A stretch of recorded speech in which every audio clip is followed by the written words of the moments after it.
बेटी बचाओ बेटी पढ़ाओ ये नारा अधूरा है।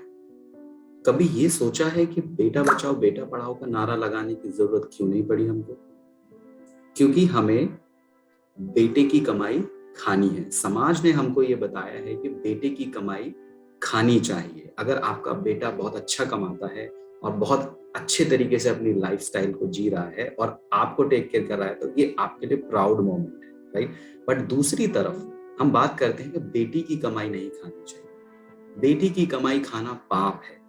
पति बोलता है कि मैं बीवी के टुकड़ों पे पल रहा हूं, मुझे बीवी की कमाई नहीं खानी। भाई बोलता है कि मैं बहन से पैसे नहीं ले सकता। ये सारी चीजें जब हम ऐसी मानसिकता के साथ जीते हैं तो इसका असर क्या पड़ता है?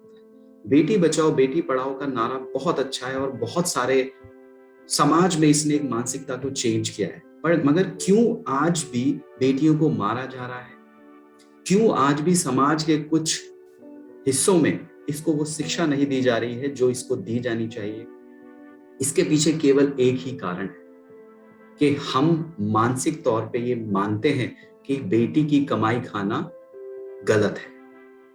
और जब बेटी की कमाई खानी नहीं होगी तो कोई इंसान सक्षम कब होगा? कोई इंसान अच्छे से कमा कब सकता है? जब उसको प्रॉपर एजुकेशन दी जाए, उसकी जो परवरिश है उसको एक अच्छी एजुकेशन सिस्टम दिया जाए, राइट? उसको ठीक से उसकी परवरिश परवरिश की जाए, तभी जाके वो इंसान कमा सकता है, तभी जाके वो अपने पैरों पे खड़ा हो सकता है। उसको हायर एजुकेशन के लिए प्रमोट किया जाए तभी कर सकता है। We do it with our son. अपने बेटों के साथ तो ये करते हैं क्योंकि उसकी कमाई खानी है, उसको काबिल आदमी बनाना है, बट बेटियों के साथ नहीं करते क्योंकि उसकी कमाई खाना पाप है। इसी वजह से बेटियों को ज्यादा पढ़ाया नहीं जाता। इसी वजह से जो समाज के कुछ विकृत मानसिकता के लोग हैं ना, वो उनको मार देते हैं क्योंकि उनको वो एक लाइबिलिटी लगती है, एक बोझ की तरह लगती है। क्योंकि इसकी कमाई तो खानी नहीं है, इसकी कमाई खाएंगे तो इसको परवरिश करेंगे, इसको अच्छी एजुकेशन देंगे, अदरवाइज क्यों करना है, राइट? मगर दूसरी तरफ बिल्कुल अपोजिट है। अगर किसी की वाइफ उससे ज्यादा कमाती है तो ये एक झगड़े का विषय बन जाता है। मानसिक तौर पर हमको हीन फील होने लगता है। क्यों भाई? अगर कोई लड़की काबिल है, हुनर है उसके अंदर, तो वो क्यों ना आपसे बेहतर करे? ये मानसिकता ही है जो हमको ऐसा सोचने पे, और जैसा हम सोचते हैं वैसा हम एक्शन करते हैं। जिस दिन ये मानसिकता चेंज हो गई कि हाँ मैं अपनी बेटी की कमाई खाने के लिए तैयार हूँ, हाँ मैं अपनी बीवी की कमाई खाने के लिए तैयार हूँ। कमाई खाने का मतलब ये नहीं है कि आप कुछ ना करें, बट इस मानसिकता को बदलना पड़ेगा। हम साथ साथ काम करने की बात करते हैं, कंधे से कंधा मिला के चलने की बात करते हैं, और इस मानसिकता के साथ ये पॉसिबल नहीं। जिस दिन ये मानसिकता चेंज हो गई, हमें ना तो बेटियों को बचाने की जरूरत पड़ेगी और ना ही इस नारे की जरूरत पड़ेगी कि उनको पढ़ाओ।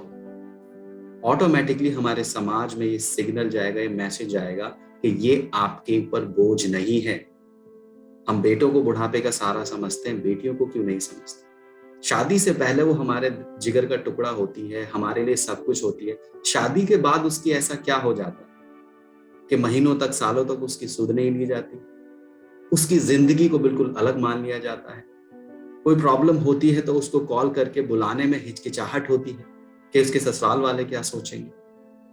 ये मानसिकता चेंज करने की बहुत आवश्यकता है, और इसी के साथ मैं इस वीडियो को समाप्त करता हूं, खत्म करता हूं कि सभी लोग इस मानसिकता से बाहर निकलें और बेटी की कमाई को खाना पाप ना समझें, अपने लिए प्राउड मोमेंट फील करें क्योंकि आपने उसको इस काबिल बनाया है। As a father, as a mother, as a brother आपने उसको सपोर्ट किया है, एज ए हस्बैंड आपने उसको सपोर्ट किया है कि वो इस काबिल बन पाई कि वो बहुत बेहतर अपने जीवन में करे। और वो जो भी रिजल्ट प्रोड्यूस कर रही है उसमें, उसके ऊपर आपका पूरा हक है। So pause for a second now, reflect back and connect again to take our relationship further. Thank you so much. Take care. Goodbye.